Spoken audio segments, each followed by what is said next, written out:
All right, everybody, welcome back to Unscripted from my studios, which will soon have a title sponsor that I can't wait to announce. Anyway, let me start at the beginning. So I met this guy that's going to be on today, my guest. We met. It's been a minute. It's been a long time. We met years ago. At one point, we were coworkers, and then I actually worked for him because he was my boss, and then we were both members of the senior leadership team, and then I got riffed. Welcome to corporate America. I got riffed, and then he's been there. Anyway, my guest, why don't you introduce yourself, and we will go from there.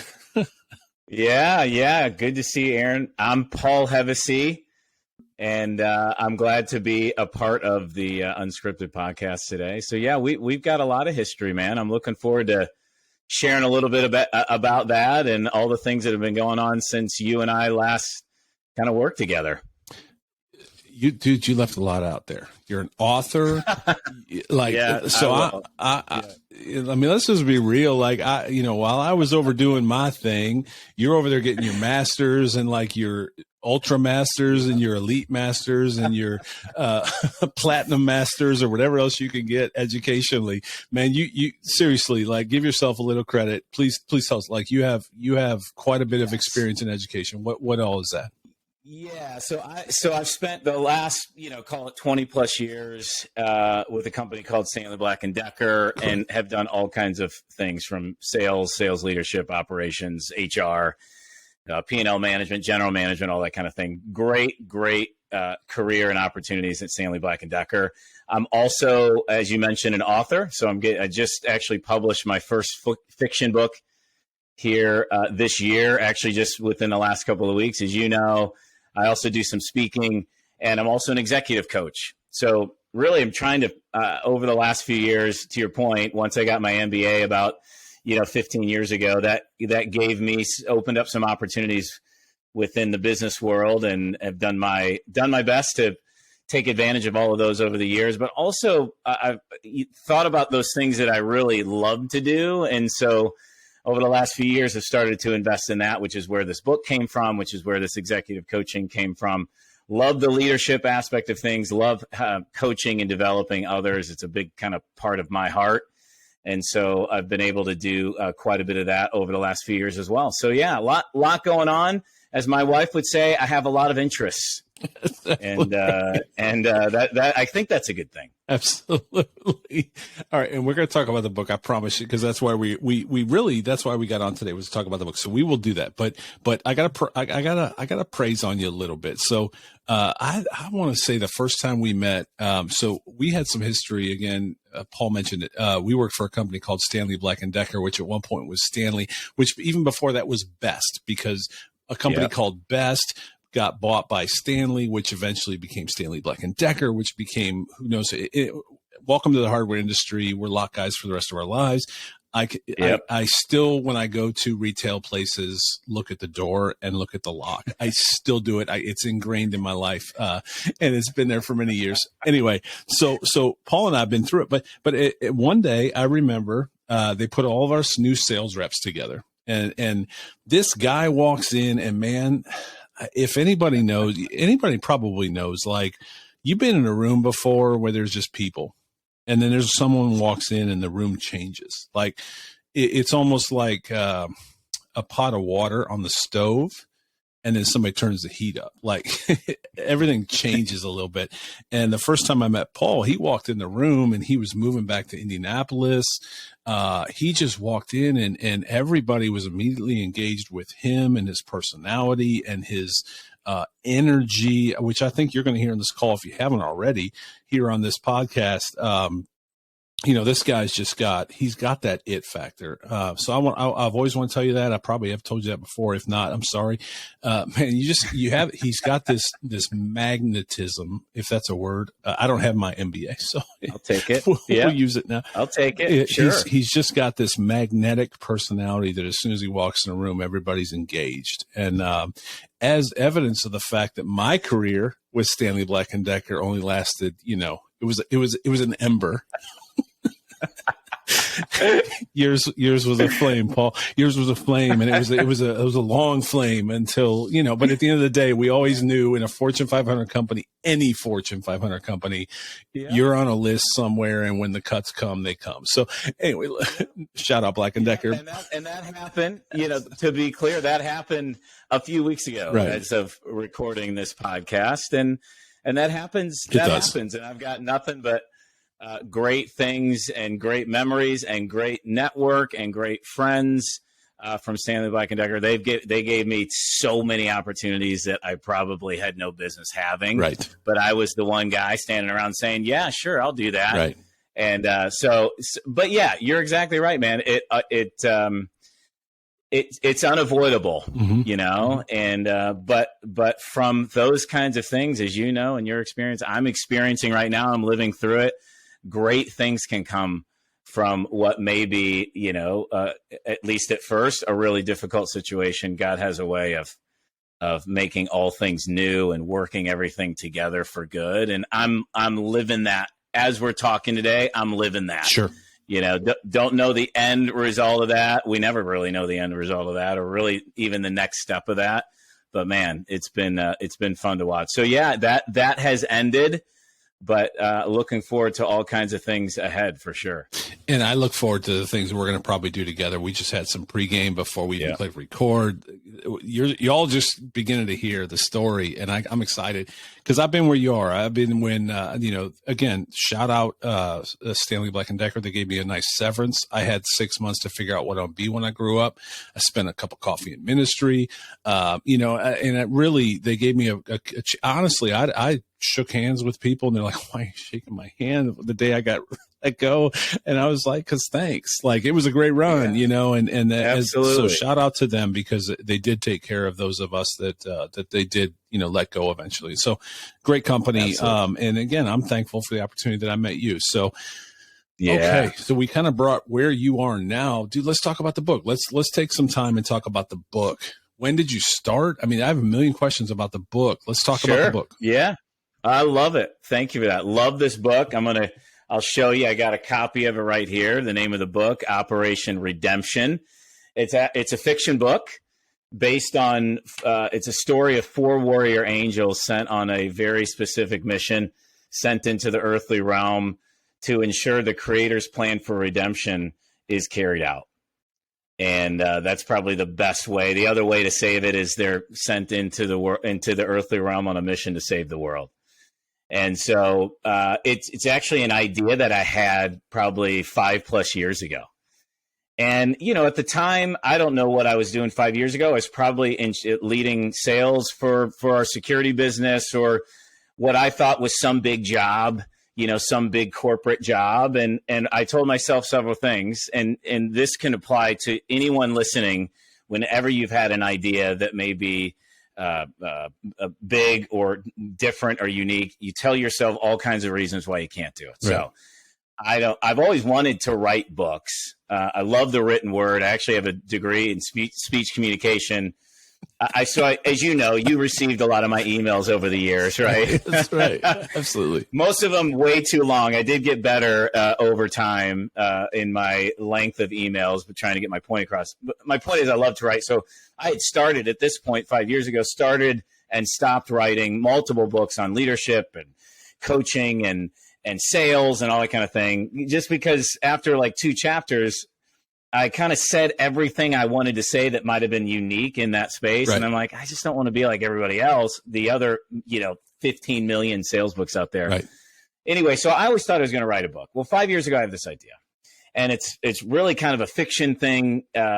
And I said to myself, I can't write a fiction book. I don't know how to write a fiction book. Even if I wrote something, who would edit it? Even if I got somebody to edit it, no one would publish it. And even if somebody published it, no one's going to read it. Right. So I just talked myself out of it, and it lay dormant for a few years. And then the time frame was like end of 2019, early 2020. I had 3 people in my life completely separated from each other, just in my network. We got these networks of people. Right.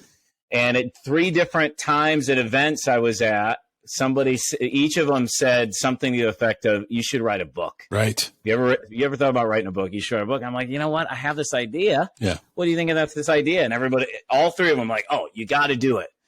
And so by the third one, in like a 30-day period, I thought to myself, it can't be a coincidence. Yeah. And the third person that actually said it had written books before. So she knew the process. And so my question to her, I said two things. I said, first of all, you're the third person in less than a month to say that to me.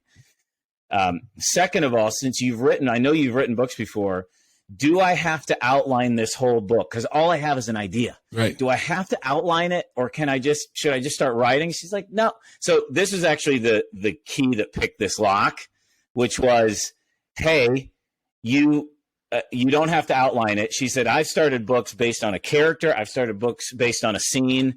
She said, the only time I really outline anything with it, and this actually became true for me with my book, is toward the end when you got to like land it. You got to like end it. Maybe you kind of outline the last few, scenes or stages of the book. So that was kind of the thing that pivoted for me. So my commitment, I finally said, okay, I'll do it. At the time, I didn't think it all the way through, but I'm like, obviously God wants me to do this I'm not sure why, but I'll follow that leading. And so I said, I'm going to take 30 minutes a day. This is early 2020. Said, hey, I'm going to take 30 minutes a day, and I'm going to start. And I figured it might last a week, maybe 2 weeks. And a year later, I'm still writing, man. Right. And in case anyone's wondering, the first thing that I did is, and this is again really important, I just started. My wife has a laptop, and I used her laptop. And for the first 30 minutes, that first time I sat down, I actually wrote out the idea, because until then it just been this idea in my head. Ended up being 4 or 5 paragraphs, and then the rest of that 30 minutes, I just titled scenes that I thought would be in the book, right? And I think I probably ended up that first time with maybe 30, 35 titles of scenes. That was it. That was the first 30 minutes. And then every time I sat down, I took one of those scenes and I just started writing the scene. What would the scene look like? What would the characters be saying to each other? And then over time, characters started to develop a little bit. Again, I don't know what I'm doing. Right. Like, this isn't like, oh, character development. Well, I learned that in whatever class. I didn't know. So I just kept going. And then if I had this scene, I realized, well, I need another scene to kind of complement that scene. And so, the book ends up being 150 plus scenes, basically. Wow. Not that many chapters, but, trying to tie it all together. And yeah, so I'm a year in, and all of a sudden I'm like, man, I got a real book. Like, this is happening. And so then I start thinking, then I stop again, right? And the reason I stop, Aaron, is because I'm getting close to kind of the end of final sequence, the final kind of, I won't give it away, but there's a final battle in this book. And so what I've got to do, or trying to do, is weave in, a lot of these threads that I've written throughout the book. Kind of they all, a good ending of a book kind of ties a lot of that together. And that was hard. Yeah. It was hard. And I ended up doing it as hard, but I talked myself out of it because I'm like, oh, that's so hard, man. Yeah. I don't know if I can do that. And then it started coming in. Yes. Not only is that hard and you don't want to finish it because it's too hard, even if you do finish it, then you have to start thinking about all the things you thought about before, which is like, who's going to edit it? Right. Who's going to publish it? All that kind of stuff. So I stopped, man. Yeah. I stopped for like 2 weeks. Wow. And then I remember thinking to myself, are you serious right now? Like, you've got a year, 80,000 words, a year's worth of writing, and you're just going to stop? Yeah. Come on. Yeah. So I guilted myself into it. I'm like, nope, I'm doing it. I'm going to finish it, and we're just going to figure it out. So anyway, finished it. And through a series of connections, actually my mom, obviously, hopefully your mom is your biggest fan. She's my biggest fan, my mom and dad. Well, my mom knows one of her friends had published a couple of books years ago, and she just said, hey, my son's writing a book. Do you have do you have some publishers he can reach out to? So she sent me 2 publishers. I send out 2 emails. Within a day, I get a response back from one of the publishers saying, we love this book. We want to talk about publishing it for you. Wow. Right? Awesome. So, and that's not me. Yeah. that's all the things. And by the way, they helped me edit it, and we can talk about that process as well. But the point is, Aaron, as I look back on it, all the things that I was worried about, God took care of. Yeah. God in his sovereignty, like, I'm worried about it. And he's like, right. Really? Right. You're worried about that? Right. You're worried about a publisher? Yeah. I own all the publishers. I own everything, including the publishers. Right. If I want your book published, it's going to get published. And so all the things all the obstacles I set up, he just flicked away. And it was a wonderful process, man. Wonderful process. And so I signed that agreement with the publisher a year ago in August. And here we are, we're recording this here in September of 2022. Took that long to edit, which is fine. I mean, I don't know. Again, I don't know what I'm doing, but I wanted to take time, make sure I got it right, make sure the book flowed the right way, all that kind of stuff. Cover design, all that kind of stuff goes back and forth and, whatever. So anyway, it's out, and it's been a great journey. Have you ever read, man, there's so much you said in there. Have you ever read This Present Darkness by Frank Peretti? Yeah. Oh yeah, I think it's 2 or 3 of them. Yeah, he had another one called Piercing the Darkness, and there was rumors they were going to make a movie at some point out of it. I don't know if that ever happened, but anyway, I didn't read it in college. I was supposed to read it for a class, and I didn't. And then I graduated, and I was bored. I was sitting around. This before Netflix, when you could binge watch stuff. So I'm like, I got this one book, and I pulled it out and I read it, and it was amazing. It was the most amazing book, and honestly, to this day, because it talked about spiritual warfare and it talked about the talons of the things that we can't see that were dug into people. Those are the things I really took away from it. Is this book similar to that in terms of spiritual warfare, or what is that kind of what we're talking about? Yeah. No, I love it. Yeah. And Frank Peretti's books are amazing. Amazing. And definitely influential, because I read them as well years ago, and definitely influential in the idea of this spiritual warfare that, that's happening all around us that we don't see. Mm-hmm. This story, it's similar in that he went into a lot more detail. My book is told from the perspective of the angels. Okay. And so it's not a story about angels. It's a story of angels told from their perspective. Amazing. And, yeah. The hook of the book, if there is one, which I tried to write, is their mission is to protect a very, very important person, pivotal person in the story of the Creator's redemption, but they have to stay hidden.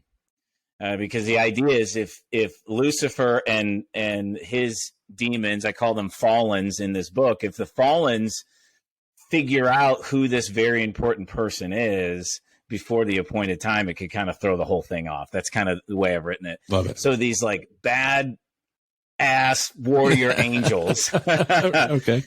that were created to wage war can't. Yeah.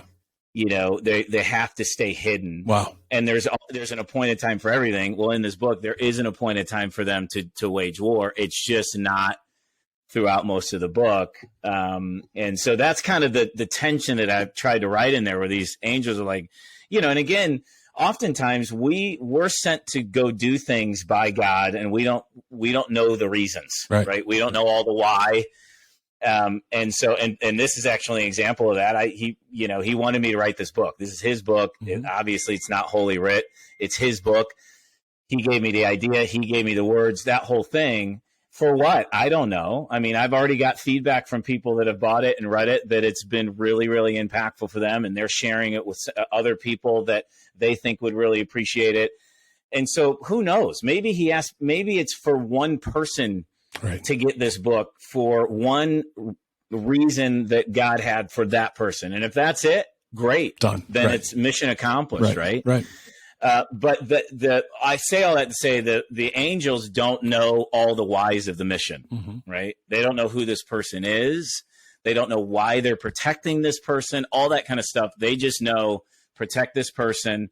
And the idea is not just protect them from the evil in the earthly realm, the evil spirits in the earthly realm, but protect them from what essentially free will and sin create in a fallen world. Wow. Right. So, as accidents happen, right. Bad things happen to good people. Mm-hmm. And so the idea is, hey, the earth is fallen. Humanity is fallen. There's a very important person that's part of the Creator's plan for redemption. And if this person, dies unexpectedly by accident in the earthly realm, it kind of throws off the whole plan. Now, as a side note, God is sovereign. That's why I call it fiction. I believe God is sovereign. He's in control of everything. So it's not like anything's going to take God by surprise. But the idea is that's how I've written that story. This person's very important. So it's told from the angel's perspective. And then it's also told from the demon's perspective. So it's a bit of this cloak and dagger story where, the angels are active within this region within the earthly realm. And the prince of that region can't figure out, like, he knows something's going on, but they're so stealth and they're so good as warriors that and over time, fallens show up missing, and it just frustrates him more. What's happening, So I love the book. Obviously, I could talk about it forever. I love the book. I love how it kind of unfolds. Character development's kind of cool. You get to know these angels, and actually, I tell previous stories. So two parts of the book. One is the warriors, which is actually I tell stories from their perspective of previous missions that they were on, as a way to kind of help the reader identify the type of character and personality these angels have. And then the rest of the story is the mission, where they form up, create this warrior team, and go into the earthly realm to save the world. Jeez, oh man, that's a lot. So let me ask you this.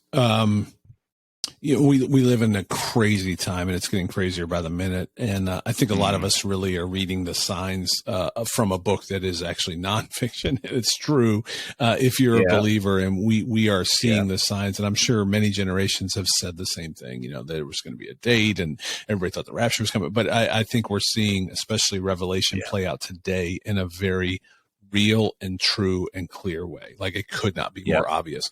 As you were writing this book, did that play into it with obviously current events may not be in the book, but as you're seeing the world play out in front of you, did that help? Or as you wrote, was that helpful to see pieces that are currently taking place in real life also help as you were writing the book? Well, I don't think it's an accident that I spent most of the time writing this book when the world had lost its mind. Right. So during the pandemic, then. Yeah, through all that stuff. Yeah. And I'm just just super frustrated of all the actions and stuff the government took to all that kind of stuff. Right. So I think. But I was also very vocal in, kind of my local community and with our church that this was the last few years was the time for the church to rise up, because people are looking for hope. Absolutely. Right. And so, I spoke my mind, especially with our, local church leaders, like, hey, we got to be open. We got to be, the church has to be a place of hope. And so not necessarily the end of the world stuff, influence, but I wholeheartedly agree with your statements. But I wanted to write a story that people could, in a way, escape all the things the world tells us to focus on. Right. All the wars and the pestilence and the headlines and the doom and the gloom. And reality is there's a great hope out there, and there is a spiritual world, and there is a battle going on, and good wins. It's not like this yin and yang and who's going to win. I'm not sure. God wins. Right. It's not, God flicked Lucifer out of heaven. It wasn't like this, it was like, oh, really? Okay. Flick, you're gone. It's, a lot of people think it's just like, battle back. God wins. God's in control of everything. Right. Satan's just a one of his minions. Right. So, but to your point, I wanted an antidote a bit to this, and I kept thinking, and I actually just read again this morning. I had some time with one of my friends yesterday, and the Galatians 5:22 has been on my mind for a while now.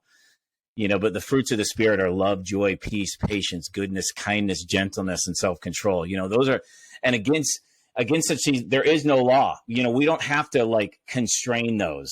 Mm-hmm. More love, more joy, more peace. more patience, more goodness, in the world. And so I had that in mind where I'm like, I want people to focus on some good things, and a spoiler alert, this book ends and good wins. Yeah. At the end of this book. And there's a second one coming that kind of carries Awesome. that on. But in that process, there's a lot of bad that can happen. But that's what informed me. Like, there's too much doom and gloom in the world.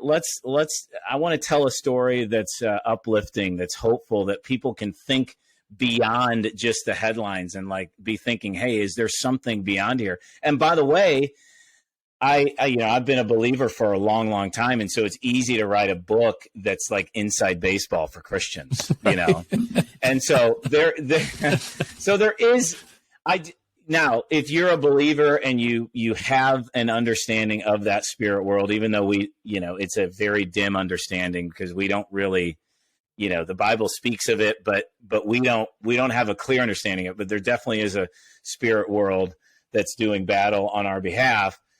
But I tried to write it in a way that even non-believers who pick it up can have hopefully will get them thinking. They can still enjoy the book. They can still follow the book. There's not so much inside jargon or inside baseball that they can't follow.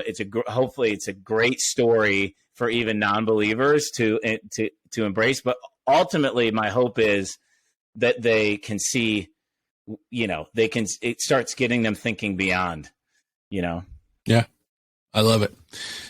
Okay. Where do we find it? Because we got a couple more things, and I think we're probably going to repeat your URL quite often. But where do they find the book? Is it Amazon? Is it Barnes & Noble? Where do they find the book? Yeah, so Amazon and Barnes & Noble for sure. You can just search Operation Redemption, and then even my name, Paul Hevesy. That's probably the best way to get it. There's 1 million books on Amazon and Barnes & Noble, and then you can also get it. If you want a personalized signed copy from me, from this guy, I've actually set up a Shopify account. Nice. Where you can do that. And the best way to get to that is just to go to paulhevesy.com and then just click on my author page, and you'll click through to my Shopify account, and I'll personalize it and send a copy to you. I'm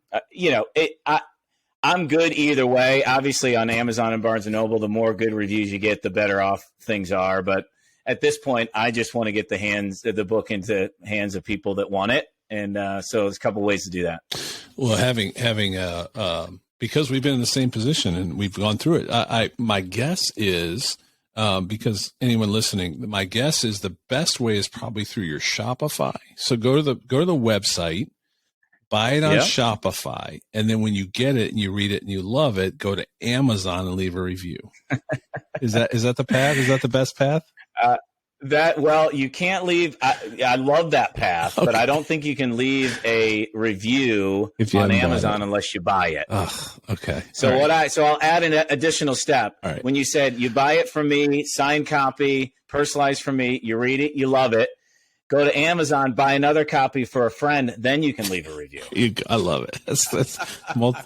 And by the way, I mean this is not an opportunity for me to be a millionaire. That's not what this is about. Yeah, right? you don't get rich off of it, right?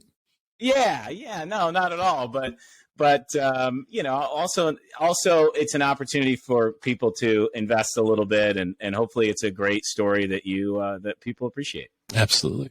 All right. You have been, anyone listening, I have a feeling you understand now how this guy walked in the room and lit it all up. Now you understand what I was talking about before he started talking about that. You get it. Like, he's got energy, he's got enthusiasm. So you do a few other things. Again, back to your website, you do coaching and you do public speaking.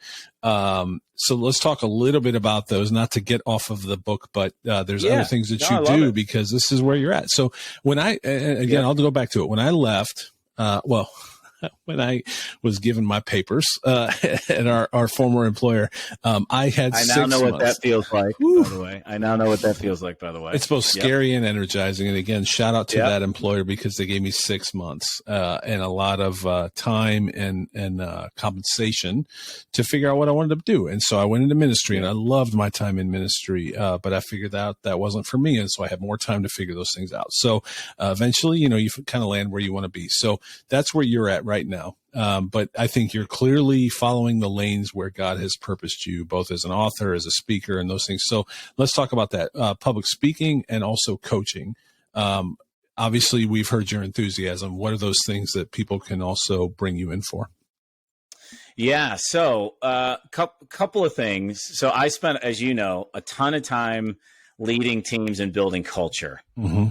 And so when you go to my website, paulhevesy.com, you click on speaker, you'll see some of the kind of the areas that I typically speak on around that. I just gave a speech down in Texas a couple months ago at a conference, 7 things to do to be a better boss. Right. Super practical things. I actually shared those over time on LinkedIn as well. One thing people will learn about me is if you invite me in to speak, you're going to walk away with 1 or 2 things that you can do right away. Right.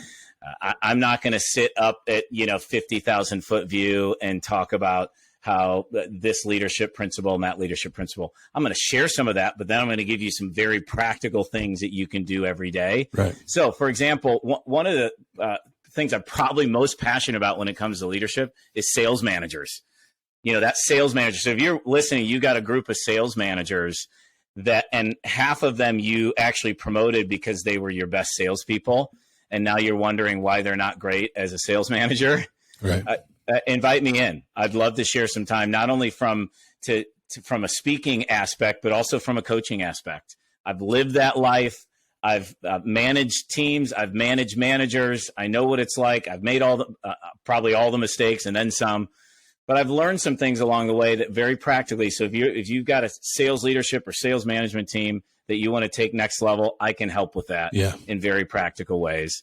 If you are a leader that has just taken a big role, or you're a first-time leader, or you're a first-time president or CEO, and you need somebody to come alongside you, help you understand in kind of real-world terms your strengths and your weaknesses, and how specifically tools that you can do to shore up those weaknesses. Because I really believe for coaches, the best thing we can do is help people identify their weaknesses, shore up those weaknesses, because typically it's those weaknesses that are holding leaders back. Right. It's your skills. What I say, your skills have gotten you this far. It's your weaknesses or your negative behaviors that are holding you back. Yeah. Let's get super self-aware. Let's identify those and walk you through how to shore those up. And in that process, become an even better leader. So anybody listening that just took a next step or took a next big step, that's where I can come in and help. So typically a 12-week or 12-session process, very structured, and you walk away hopefully with some real practical tools on being a better leader. So I'll say this. As I said, I'll keep referring back to it. So my time with our 500 Fortune 500 company was so I was like that rookie that got called up, and honestly, I went from A to the majors. I skipped AA, AAA, and Paul, meanwhile, was out there just grinding and making his way single A, AA, AAA. And then to the majors. And so we hit the majors about the same time. I had a flash of pan. I had like a 3-year career where I did okay, but I was expendable. Yeah, and so when the contract, I'm trying to make this practical as possible. When the contract talks come up, I got let go. But there was a seasoned veteran who, like yourself, who lasted and had an amazing major league career. And so from a real world perspective, if you're not familiar with the Fortune 500 culture, understand that we're talking to a guy that just had a Tom Brady like career in Fortune 500. He's been there. He's seasoned. He's done that. He knows, and especially with all due respect to our former employer, it was a very volatile industry. It was constantly changing, and so much change over the last few years. Yeah. From the time I started with this little family-owned company called Best in 1992 to where they are today, that's a whole nother podcast, Paul. Like how many changes and moves have happened in acquisitions and downsize and upsize, and dude, there's so much that none of us outside the locked industry would understand, but it doesn't matter. Insert any company USA into that. And most companies have been through that. And yet you weathered all that. And the reason why I'm saying all that is because the guys that get it, the guys that inspire, the guys that motivate, the guys that know how to lead, make it through that transition. And you weathered, you were really a buoy in the middle of some very rough waters for many, many years. You know what I'm saying? So anyway, shout out to you. And again, I want to also support the fact that you really do know what you're talking about. So when you talk about coaching, you've been there, you've been at the highest level. You've played in the majors, you know what I mean? So, so when somebody tells you how to hit 300 in the majors, you're going to listen because they did it for 20 years. You know what I'm saying? I think that's your career at Fortune 500. No, I appreciate that. And that's right. And I think you mentioned the change thing. I mean, there's a lot of change going on, and, change continues to accelerate. And I, to your point, found a way to thrive in that environment. Right. So people that are looking, hey, I got major changes. I just got handed this new team. I just got, whatever. I can help. I can come in, and there's a lot of change specialists out there that have all the, and I'm not saying it's bad. It's wonderful. Have all the certifications around change management, and it's a up and coming industry and everything. And those are great. I don't have any of those. Right. I just lived it and figured out, especially in a very chaotic environment. Hey, here's your new role. Here's your new team. We're not telling you where we're going because we don't really know where we're going. So just go figure it out. If you're in those situations, I've been in multiple of those, and I can help you navigate. Yeah, absolutely. So, man, I'm so thankful, and I shared this with you in the pregame. I'm so thankful for my time in that organization because I met people like you and Nick, our director of web development, who is just an absolute MVP for our team. Nothing's ever lost, you know what I mean? And I know people lose organizations or leave organizations, get fired from organizations, get riffed. Nothing's ever lost. Even if it's, I don't know how many years it's been, 10 years. We won't say how many years it's been because we're both wearing readers. But Fact. Seriously, we're both wearing readers. If you're listening on audio, we are literally both wearing our readers. It's been that long, but at the end of the day, what I'm thankful for is even if it's been 5 minutes, 5 years, 5 days, 5 weeks, however long, it all comes back. And so you always treated everyone with kindness, respect, joy, all the things that you just talked about a little while ago. You treat people that way. And I'm telling you, if you do that long enough, man, it all comes back. So I'm thankful that you and I are on this call and this podcast right now, man. Yeah. No, honored as well. And you know what, Aaron, is so amazing. I actually took a few weeks and really, communicated what happened to me and my job, to people, close to me, kind of in my close network, but I didn't put anything out on LinkedIn or anything for a while, for a few weeks, just because I just wanted to process it the right way and not say something I shouldn't and that kind of thing. Sure.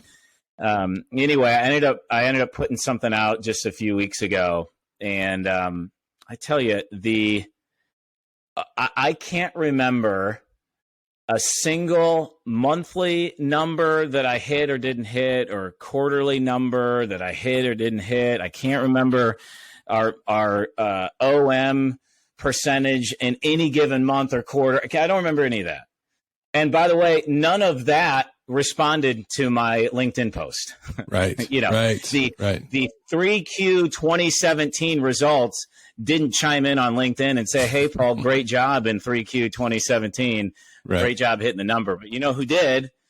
Hundreds and hundreds of people that many of them said, hey, I'm a better leader because of you. I'm a better person because of you. Yep. I loved our time together. All that kind of stuff, which is a reflection of God's gifts to me and his blessings to me and his light through me. It's all him. That all goes to him because it all started with him and it all ends with him.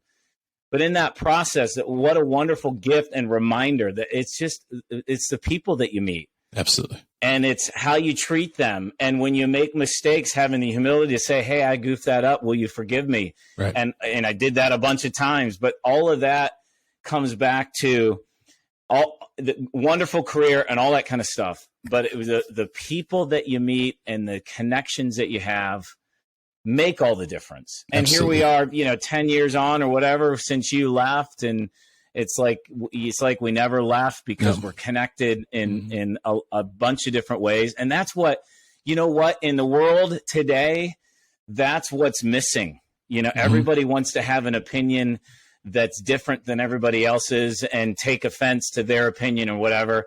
You know what? Everybody should just go out and, let's just go get a milkshake. Like, let's just sit down and talk and not talk about any of that stuff. Let's talk about our families. Let's talk about love, joy, peace, patience, goodness, kindness. Let's talk about what it means to be faithful and a faithful friend like you. You've been a faithful friend, even though we didn't talk every week. That's right. Yeah. But the faithfulness is just a wonderful thing. It's a wonderful gift to give to other people. And I just, that the world needs more of that. And you're demonstrating that with me and that the people make all the difference. It's so trite. It's probably on some meme somewhere or somebody's selling it at a gift shop. People make all the difference. Yeah, Pinterest, exactly. But that is, if one thing has brought focus of what happened to me a few weeks back, is the impact that I was able to have on a lot of people. And that I cannot put a dollar amount on that. I can't put a value on that. That's like that echoes into eternity. Right. Right. So wonderful thing. So funny because this morning I literally just said those exact words to my wife. We had a partner that I worked with at a former employer, and they're now a partner of ours. And that partnership was born out of relationship. And yesterday she called me because she was mentoring someone, and they're moving to Columbus, and I don't want to go into details. Anyway, they reached me on a personal level, I think is the point, not business. We weren't talking dollars and cents and where's my check and how many ROI did I get. Like we weren't talking any of that. We were talking on a personal level. And it was really cool because that's what I told my wife is it's so much bigger than, the check's great. The sponsorship's great. Sure. Love our partners, love everyone that comes across and supports us. But man, if I can make a connection on a personal level, because honestly, I'm going to die one day and it doesn't matter. You know what I mean? Right. I would much rather have, I guess I'd much rather have that person in my circle of influence and hopefully maybe even at my funeral. This is going to be very dark, but I'd rather have them at my funeral talking to other people about how I impacted their life than have their logo on my website. Yes. I don't know if I've ever said that before, but that's the truth. I really don't care. Like the logo is awesome and I love the ROI and I love because we have to do that to pay our bills, right? We got to take care of our families, but ultimately I really would much rather have, them telling people that our connection in our life mattered and yours has mattered to me. So man, I'm so thankful for our time. Thankful for you. Thankful for our time here as well, man. What an honor to be with you. And it is fun. And, there's so much more we can talk about, man. I'd love to talk about lessons learned in being a bad manager or whatever. Like there's so much to share, but man, what an honor to be a part of this. Thank you for allowing me to share about my book as well and that journey. I probably talked too much about that, but man, I love love it. I love it. It's part of you. Yeah. It's like personal now. So I appreciate the opportunity, not only share that, but be a part of what you're doing as well. And I'm looking forward to the future, man. There's no doubt. You've been a huge supporter and I know you got to go groom your dogs. That sounded gross. You have to go take your dog to the groomer because you are now Mr. Mom. So, and figure out 220 or 221, whatever it takes. Last time, what's the domain, Paul? Yeah. You can find everything out about me, paulhevesy.com. You can get to the book there. You can get to my coaching website from there. You can reach out to me directly from there. And paulhevesy.com. That's the place. paulhevesy.com. I know you got to go. Love you, brother. Thanks so much for your support of us. And I look forward to supporting you in everything that you're going to do now in the future. Honestly, your best days are ahead of you. You had some great run, but man, your best days are ahead of you. I believe it. Well, I love you too, brother, for sure. And I'll leave this with you. One of the things I shared on my going away email. Yes. So good. I meant to mention that because it was excellent. Excellent. Sorry. It was. I appreciate that. It was it definitely from the heart, and one of the things I shared as I posted that on LinkedIn specifically is just reminded everybody that just what you said, the best is yet to come. Absolutely. It's always yet to come. Always. Yep. Right. So no matter what's happened to you, no matter what mistakes you've been, no matter where you think you are, doesn't matter. There's always tomorrow. There's always the best is always yet to come. Yep. And I believe that not only, because I've got because of God's grace and an eternal view of that. But even if you don't, even if you're not there on your spiritual journey, it's always ahead. The best is always ahead. So remember that. And I remind myself of that every day as well. Absolutely. So thank you for that. All right, brother. Get those dogs to the groomer. Love you, man. All right, man. Love you too. See ya. Thanks. See ya. Bye.